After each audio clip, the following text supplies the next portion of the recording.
We are very excited about today's show. And before we begin, we got Jessie Ledoux with our product feature of the week. Jessie, tell us what you got for us.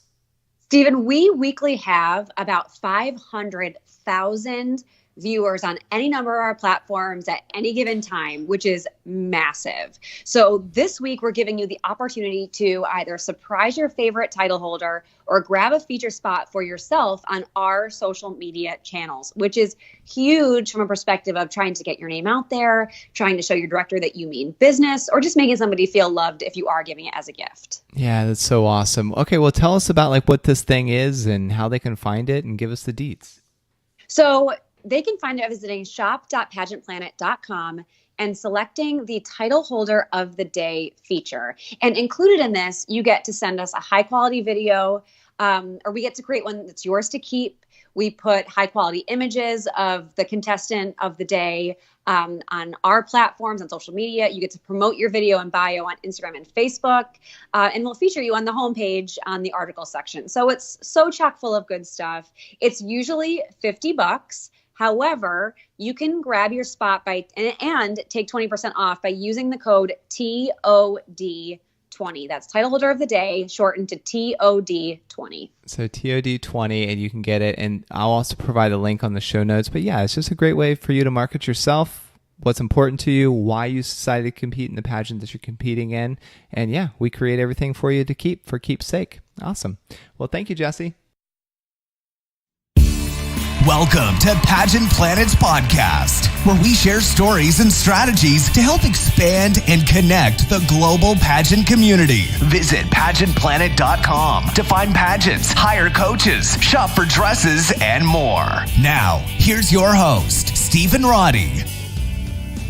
Welcome to another episode. Today, Jessie and myself, we are going to be talking about dreaming the impossible. And this story is inspired by Teresa Scanlan. So Jessie, you want to set the stage for us? Sure. So we know that all of the women who win Miss America are some of the most talented, intelligent, accomplished people you will ever meet. But Teresa Scanlon, I have to say, is something very, very special. And she's a woman of incredible talent, remarkable intelligence, and she achieved a number of unsurpassed accomplishments at a very early age. I mean, she won Miss America at 17. That's crazy. And her life almost reads like a Hollywood movie in some ways. And Stephen, you know Teresa personally. So why don't you, in your best movie trailer voice, take it from here? Oh, gosh. I don't know if I'll do the movie trailer. I'll just do the Stephen Roddy. All right. Wah, wah. Picture this. Okay, wait. Here, I'll try. Picture this. A small town girl. Nope. All right, I'm just doing this Stephen's way. I do appreciate the effort. Yeah, it's nope. All right, so picture this. A small town girl from a large, tight-knit Croatian family in rural Nebraska is determined to attend college so that she can become an attorney. She reads an ad in her town's newspaper and decides to enter a local beauty pageant just for the chance to earn a whopping in-your-face $200 in scholarship money. She ends up winning the pageant, and from there goes on to win Miss America, and all of her wildest dreams come true. So all of that, it sounds picture perfect, but Teresa's story is not a Hollywood movie, and even though she is a real-life queen, her life has not in fact been a fairy tale. And her life and pageant journey is a story of trusting that the impossible can in fact become possible. And we'll talk about all of the naysaying and all of the negativity she had to endure. But regardless of that, she was willing to take risks. She faced her fears and she believed in the power of her dreams. Yeah, Teresa is a powerful woman. And let's go ahead and start the journey to her crown. Teresa grew up in Gering, Nebraska, a city I've never heard of. I don't know if any of our listeners have. Kudos if you have. And was one of 6 children. And even though her family, like you said, Stephen, they were Croatian, extremely close. Like many pageant girls, she always had a deep inner sense that she had a big future ahead of her outside of that small Midwestern town. So she created a plan to go after it. Yeah, she said in interviews that she knew as a small child that she wanted to be first a lawyer and then a president of the United States, and then eventually retire as Supreme Court Justice. Yeah, small goals for that one. Yeah, no big deal. What's crazy to me is that she won Miss America at 17. All right, we already talked about that. We've established it. But if that's the case, this means that she was saying what you just said, becoming a lawyer, a president, a Supreme Court Justice, like years before that even happened. So like what kind of kid recognizes a path like that at an early age? I mean, something really out of the ordinary. Yeah, she's a go-getter, and obviously we discussed from an early age, and she's aggressively pursued both academics, music, and knowing that in order to get into college and then law school, she was likely going to need to find a way to earn some scholarship Benjamins. That's And that's where that ad in the newspaper we mentioned comes in for her first pageant. Like, girl after my own heart. She bought a $12 dress from JCPenney for her quote unquote evening gown selection. And even though she had braces, she had wild frizzy hair, no pageant experience whatsoever, miraculously, she ended up winning, which is pretty cool. And it's funny because Teresa says that she never had any interest in pageantry up until that point. But it was mainly because she had no idea what the world of pageants could really offer a young girl. Yeah, and it just kind of gives a snapshot on how focused she was. She's like, okay, cool. I want to do this. I'm 12. I need scholarship money for college. $200. Might as well get it started now. I mean, it's just a snapshot on how she thinks and who she is as a person. Mm-hmm. And like knowing Teresa, and she said that she fell in love with two main things that pageantry gave her. First is a sense of her own personal growth and development, which involves staying sharp academically, playing the piano, which is one of her major passions in life, and staying physically fit, and just being an overall well-rounded person, which you've said all the time, Jesse, about that pageantry gives you. Yep. And secondly, her platform, which is Eating Disorders, a Generation at Risk, which on a personal level allowed her to advocate for her close friend who struggled with bulimia, and on a community service level gave her a voice to be able to reach and impact other girls. And her whole pageant journey from this point that you just mentioned, that first pageant when she was 12 to Miss America, it was only a 5-year span, which for most people like isn't a long time. Like, hello, some women compete for their state title, all 7 years of eligibility alone. Like that's 7 years in one system. Now, Teresa's like journey was like jam-packed into this like really compact situation. And she had to grow up pretty quickly in pageant land in order to rise up the ranks, but she was very eager to enter her first Miss America local. Yeah, I think the rules are that you have to be 17 years old and a senior in high school in order to compete. But Teresa was homeschooled, so do you know how that worked? Well, that's a great point, and you're right. Teresa was homeschooled until her junior year of high school, and she actually worked extra hard to graduate early, and she took a double load of classes for the remaining 6 months in order to do so. And she made that graduation cutoff by only 1 week. Like she had 1 week before they're like, nope, you're not eligible this year, which would have been like obviously a huge fault in the stars. Yeah. And I mean, again, totally no big deal, right? Just graduate and let's, compete in Miss America. So this was actually a huge relief to her because she competed in Miss Nebraska's Outstanding Teen and she never really won. And that's because the feedback that she got that of her being just too sophisticated or not really appearing like she was a teen. And a common misconception about Teresa is that she's only really competed in 3 pageants, like in the Miss America system, a local and then Miss Nebraska and then Miss America and then one. But that's not true, as we're learning about here. So, but now she was in a division that celebrated her more, like in the Miss division, because naturally, as we've covered before, she's like so mature for her age, but she's a perfectionist and, she didn't feel ready to compete at this level at all.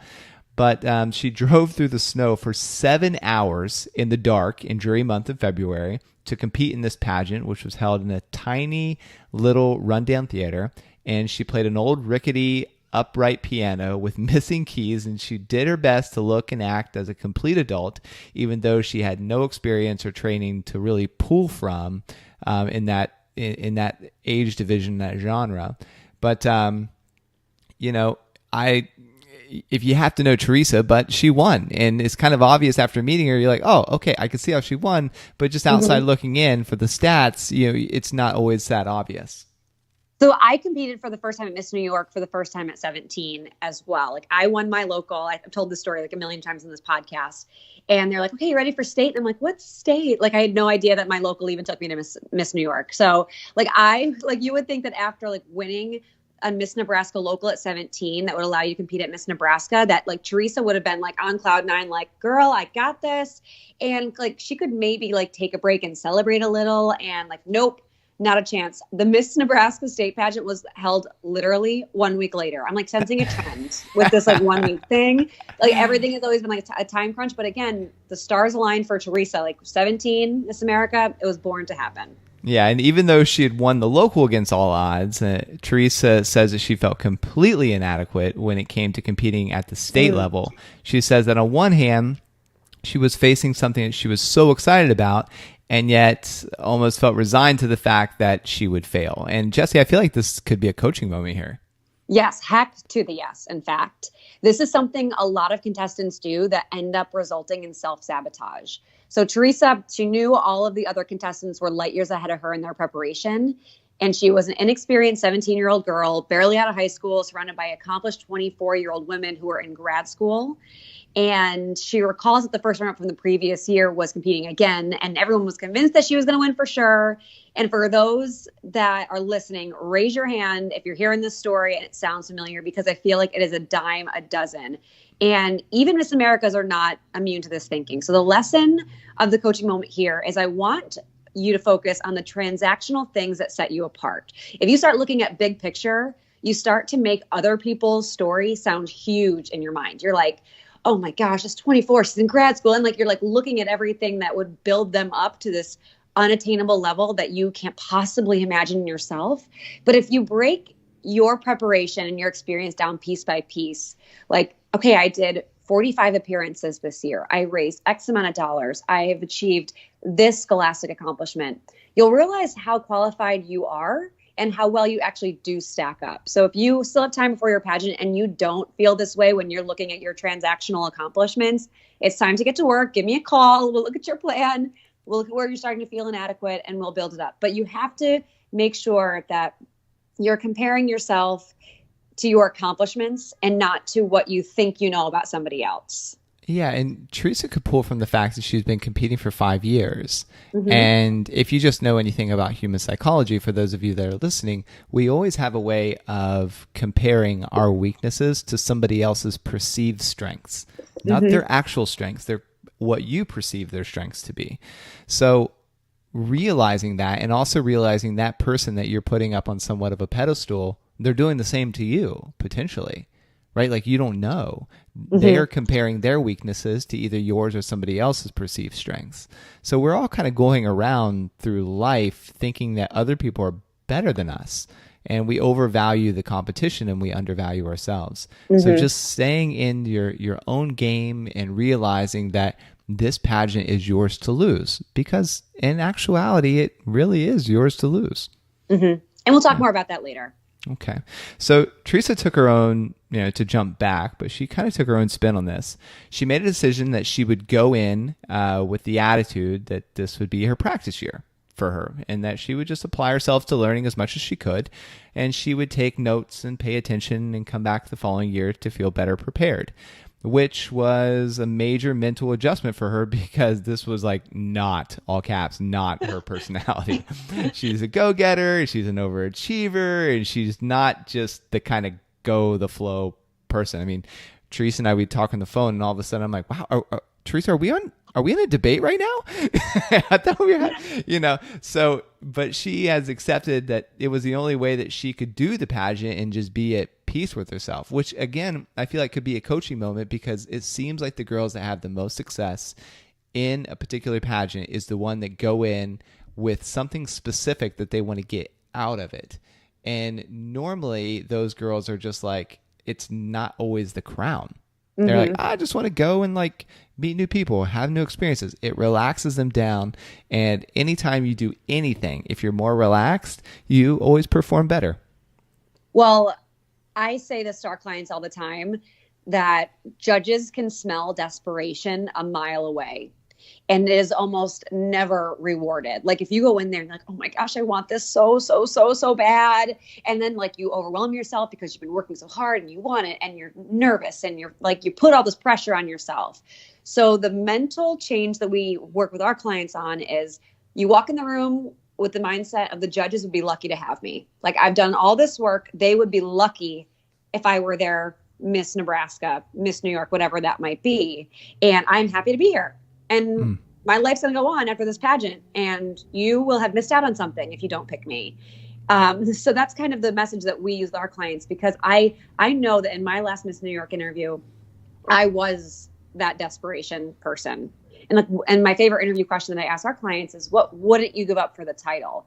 And I'm always so upset with myself, because they always are like, well, I wouldn't give up this. I wouldn't give up this. And I'm always like impressed, because when I was asked that question in private interview that year at Miss New York, my last year of eligibility, I was like, oh, there's nothing I wouldn't give up for this title. This is what I want the most. Like I just remember having no convictions and confidence in myself. So that is a huge hurdle to overcome. But back to Teresa. So like, we know how this story ends. Like, she took home this title too, the first 17-year-old to win Miss Nebraska. And it was also the first time in a very, very long time that someone had won the title their very first time competing in the Miss division. Like, she came in hot. 1, 2, 3, local, state, here we are. Yeah. So now we're going to transition to the Miss America dream, like where the impossible becomes possible. And we're going to dive into her actually preparing for Miss America. So I would imagine that the sense of accomplishment of winning the state pageant is incredible. Naturally, I've never had that experience, but I could imagine it. So you know that you work so hard and you feel rushed, like a rush to the possibility within yourself, because you know that you're one step closer to achieving yet another major goal, perhaps a lifetime, like a lifelong dream. Yep. Certainly for most young women competing at the Miss America level, like, this is a dream come true. Yep. And for Teresa, winning her state title and having the chance to compete at Miss America was both a blessing and a curse. And she says that throughout her life, there has been a theme of these like pinnacle moments, but they lead to a whole new series of obstacles. And how daunting is that? Like, you reach the top and then it's never easy. It never gets easier, which is incredibly draining. So you have to have stamina and confidence. And Teresa has both of those in spades. And she remembers that preparing for Miss America was extremely difficult, because the message that she got from those around her was, why do we pick a 17-year-old kid with no real pageant experience, which we know is false, because now we have no shot at the national title. And can I just say, I want to meet these people, because who the heck puts this kind of vibe out there for a title holder to feel? Like, even if she's 17, if she's 24, if she felt that, it was clearly not done in a discreet way. But I mean, that's not their job to pre-qualify these contestants. Their job is to prepare them, right? I know. We've said it before, but sometimes people are the worst. I mean, they really are. But the thing is, and it's been my experience, that the people who say that to you before you have kind of proven success or proven track record, when you do achieve something, they come back around and say, I knew that you could do it. It's almost like they either A, completely forget, or B, either just choosing not to remember or whatever. But it's so annoying. It's like, it's the worst.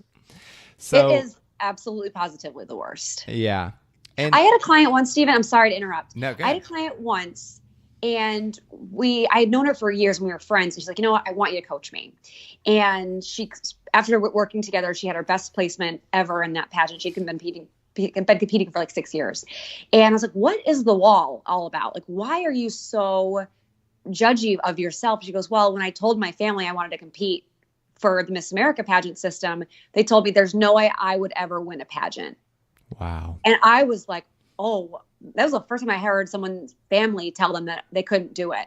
And it broke my heart into a million pieces. And we have podcasts that are centered around what kind of tribe you need. And kudos to this friend of mine and to Teresa for like looking the haters in the face and being like, I'm going to still do this my way and be successful. Yeah. And for people that maybe are not that personality, like a Teresa, which is like, she'll just tell you to her face, like, nope, this is how I believe, this is what I'm going to do. If you're maybe more of a personality like mine, it's like, cool. But then what I do is I go back to my cocoon, either that's inside of myself or with my small group of friends, somebody that I can trust with my dream, and I share it with them, and they encourage me. And then from there, I get the inspiration I need to continue moving. Because oftentimes it's like we all come at life with different personalities. So it's like choosing to approach life from the personality that empowers you, or from the perspective that empowers you, and not to be something that you're not, which is the story of Teresa Scanlon.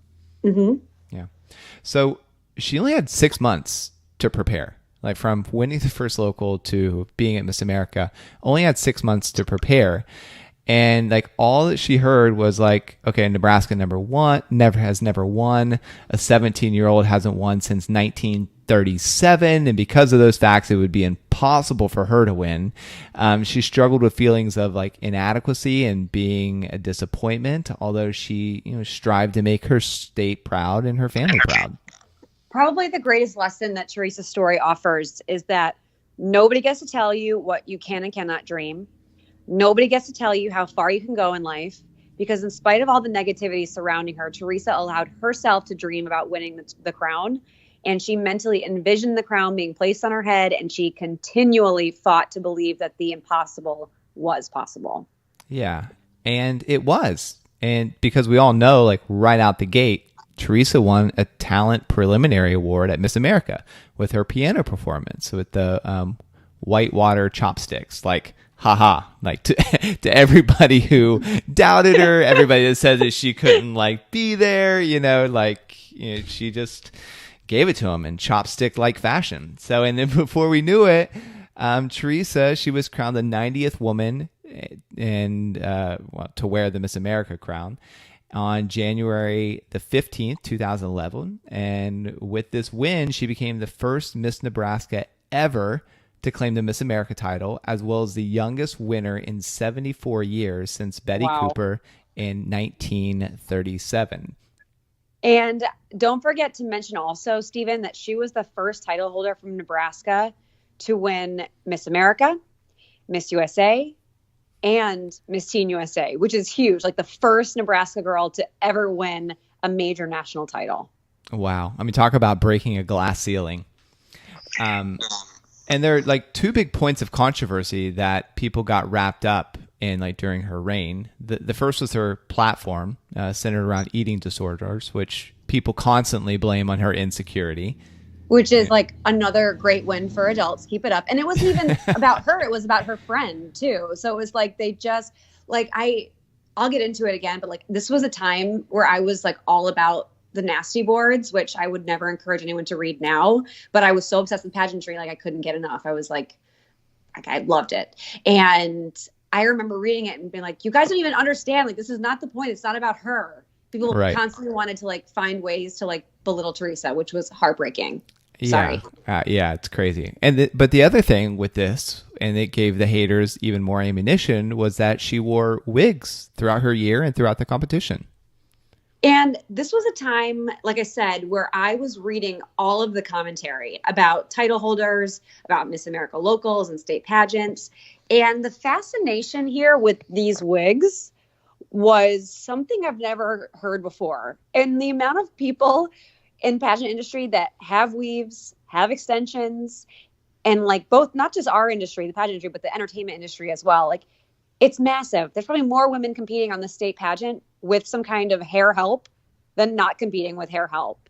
And who cares if they're underneath or on top of your head? It's still fake hair. Like, I don't know. I never got the outrage there. Yeah. And what's crazier, because Teresa, at the ripe old age of 17, she owned it.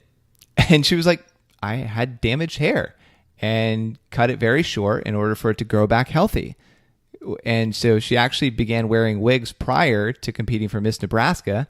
And she openly spoke on behalf of a company called Hair Therapy for Women. And to this day, they still sponsor her and like give her wigs. And she still rocks them. I mean, I would like to get out of bed in the morning and not do my hair. That would be lovely. I should also invest in wigs. All right. So now we're going to transition to living life on her own terms. So like, how does she do that? So Teresa reached milestones before the age of 20 that most people can't even imagine dreaming about, let alone achieving. And unfortunately, when you accomplish great things at a very young age, you're often left wondering, like, what's next? And she definitely did. And she spent some time trying to figure out like who she was without the crown, without the world of pageantry to guide her. And she calls those years, I love this term, and it's true, is the searching years. And I want to pause here for another coaching moment. And this is extremely common, the sense of what now and feeling lost. And I get it. Like, you were working towards something for years and it ends, or you had tons of social interactions each day from appearances that stops, or you're getting tons of new followers every day and that plateaus. And my suggestion for those that are either nearing the end of their pageant journey or they are in their own searching years is to set an after pageant goal to aggressively pursue in order to keep you focused and on track. Because if we know anything about pageant girls, they're competitive and they're driven. So when you just like stop having something that you can work towards, like I've experienced it too. It's like, well, I went from being really great at something and loving something to being really unhappy and being lost. And Stephen, have you ever experienced something like that? Oh my gosh. Yeah. Like, for those of you that don't know, like my first company, it failed.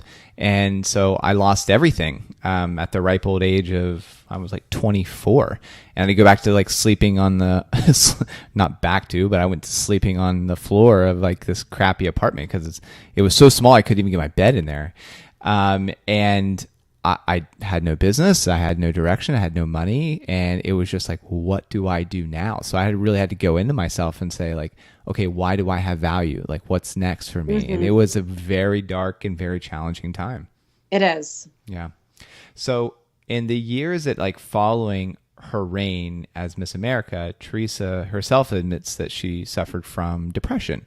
And she realized that depression actually began while she still had the title. I mean, when you're only 17 and people are saying horrible things about you on social media, from criticizing the way that you look to attacking your political and religious beliefs. She met like, I think Barack Obama twice. And she was like on all these like media blitz. So she was very much out in the public. And every time she had one of those encounters, it was that like backlash from the nasty boards, or she said one thing wrong. And not to mention, like, you know, everybody, well, unless you're not 17, but you can remember when you're 17 and you're finding out and full of all these like chemical changes in your body and like, who am I as a person? So to deal with that compounded with the public spotlight and the criticism, it can be really challenging on your self-esteem. It can be. And you just brought up one more great point that I want to touch back on with that coaching moment is, as a title holder, you have a year and you're constantly being photographed. People want to take pictures with you. You're rubbing elbows with some of the most powerful people in the world. Like you mentioned, Barack Obama. And then that stops and people want to take photos of the new title holder. So in experiencing fame in a different industry, like you kind of ride that wave as long as it allows. And pageantry, it's a finite endpoint. And that causes the struggle even more. So I just wanted to tie that all in together because that inspired me when you said that. But yeah, it's really good. True to form, though, Teresa has always shared her struggles openly with the public, and myself and so many others love her for that. And she's always had a way of connecting in a real way with people. And Stephen, I know she's connected with you also. And regardless of her fame and celebrity, like that's definitely one of her strengths and one of the things that make her so relatable. And Stephen, I want you to talk about this next section because you were actually integral in making it happen. I remember we were like recording our podcast, I think at this time, and we got on the call and you're like, something amazing has happened. So why don't you tell our listeners like the Miss World America story? Yeah. So at the time, Miss World America, it was Miss United States. Then kind of a new branch opened up for Miss World America. The winner of Miss World America went on to compete at Miss World. And this was in 2015. And so they reached out to me and they're like, hey, we need some candidates. They're like, we have a few open spots left. And they had a really powerful roster that year. I mean, there was a lot of former Miss USAs, a lot of former Miss USA state title holders, Miss America state title holders, and the winner got to go to Miss World. And so I'm like, okay, like what are some of the states open? And then they said Nebraska. And I'm like, let me get back to you. I was like, I might have someone for you. And so I called Teresa and I'm like, okay, I got an idea. And she's like, oh God, what is it now? Because I just, those of you who know me, it's like, I have these ideas and I'm like, okay, hear me out. You could be the first Miss America ever to compete in another pageant, like after winning Miss America. And so I told her about the organization. She did some research. I said, you know what? If you want, I will connect you with the national director. Like no pressure. I just thought, what a cool opportunity. And like you could win and go on to Miss World. And so you'd be the first Miss America ever to also compete at Miss World. So I'm like, you've already made history in so many other ways. Like this would just be another thing to do. And so anyways, she got she spoke with a national director. I connected the dots there, and she decided she was going to do it. And I was actually supposed to MC that pageant, but chose to, because Teresa competed. Naturally, I chose to step down so it wouldn't be a conflict of interest. Right. So I didn't MC because I just didn't feel like ethically, if I was MCing and then people knew that I got Teresa, or made that connection point there, and then if she did win, it could take away from her spotlight. So I just didn't, and she went on, and she got first runner-up, which that might be a spoiler alert, but yeah, she got first runner-up to the pageant. Yeah, she won the Judges Interview Challenge, of course. I mean, no one was shocked about that. Right. She was fourth runner-up in the Beauty with a Purpose Challenge, so I think that's more like the platform presentation. Yes, and she was first runner-up that year to Miss World Victoria Mendoza. Fun fact, Victoria Mendoza used to be on the Pageant Planet staff. What? Yeah. Which is she one was of those, Queen of Fitness, or Queen of Fitness, I believe she was, right? I thought she was Queen of Fashion. Queen of Fashion? Okay, Queen of Fashion. I thought she was in my line of lineage. Okay. But no, extremely cool. And I think everyone was glued to that pageant as a result. But Stephen, how would you summarize the conclusion of that experience for Teresa? Yeah, well, everything happens for the reason. This is the same way that we say with Renata, who's my wife. She didn't win Massachusetts USA when she competed, but then she went and won Massachusetts United States, and that's where she and I met. So we're a firm believer that God has his plans. And so in 2015 Teresa got married, and then the following year she and her husband had a beautiful boy Chase, and although her and her husband are no longer together, her son is the light of her life, and he's just cute as a button. And he's really helped her find a new purpose in life. And I want to insert a coaching moment here. If you do not follow Teresa Scanlon, you should follow her on Instagram. And we're kind of brushing over this a little bit, but she's went into detail in her Instagram about the struggles when she found out that she was pregnant with Chase, and that she actually battled within her, should I abort him? And it was a very real conversation because she had all this scholarship money and all her her dream job of she was enrolled to go to university, and she was on that particular path, and she was opened about this struggle, and it went viral on her Instagram. So just how authentic she is as a human to say this is my struggle. And of course, people judged her, shocker. But she's it's also really encouraging for a lot of other people that are battling with really tough decisions like this. And now she's I cannot imagine my life without my son and all this. And so, and she had a son, and, her marriage with her husband, my opinion, he's a jerk. He totally cheated on her, and she caught him cheating, and she chose to deliberately just move away from that. And it was shortly after they were married, and she had her suspicions, and then she got confirmation. But then again, she believed in herself enough to remove herself from this abusive relationship, and she chose to bet on Teresa. And those are two massively challenging things that keep, I don't know this from personal experience, but just reading and hearing accounts, keep a lot of women crippled in fear of what other people are going to think. How am I going to bounce back? Will anybody else want me as a single mom with a baby? How am I going to pursue my goals with this kind of thing? And her husband did very well, financially. And so she removed herself from there. And, he took good care of her financially, right? But then she chose to bet on herself and remove herself from the situation. So I have tremendous amount of respect for the strength that she exuded by making that shift. And I think the world of her for that, and all the other things that I mentioned. Well, it goes back to what she said about reaching pinnacles and always feeling like it brought new obstacles. And it's so cyclical in her story. Like, she gets married and they have their beautiful baby, and then it brought this entire new string of challenges that she could never have foreseen. And she always comes back better and stronger, and she always shares all of this so openly with the world. And I appreciate following her on Instagram, because I always know I'm going to be refreshed by what she posts. And her son, Chase, so stinking precious, and he really is obsessed with mommy. Yeah, and Teresa calls 2017 her year of finally. I like how she names her years. Very marketable. Me too. Yeah. Meaning it was the year where she finally completed things, and which is kind of funny for someone to say who has completed so many monumental things in her life already. Well, she says 23 knocked me down in so many ways, but 24 was all about regaining my strength and courage. And it was like, she finally graduated cum laude with her degree in government.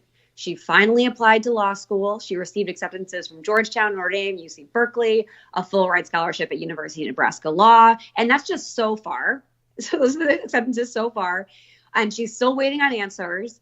And she joined the board of the Positive Pageantry Scholarship Program too.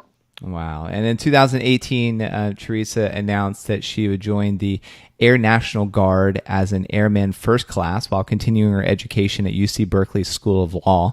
She currently serves as a member of the Wyoming Air National Guard in the 153rd Force Support Squadron. And Teresa graduated from her basic combat training class. Again, shocker, top 10% of her class. I wonder if there was interview involved in that, or if it was just straight out physical skill.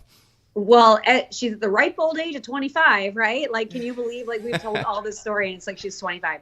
She is making her mark as a mentor and full-time public speaker. She continues to focus on the two areas of pageantry, Stephen, that you mentioned, that she loved, like she fell in love with. So continued personal growth and development and being able to reach and impact other people. Yeah, and with the remarkable life that Teresa Scanlon has led, we would not be surprised at all.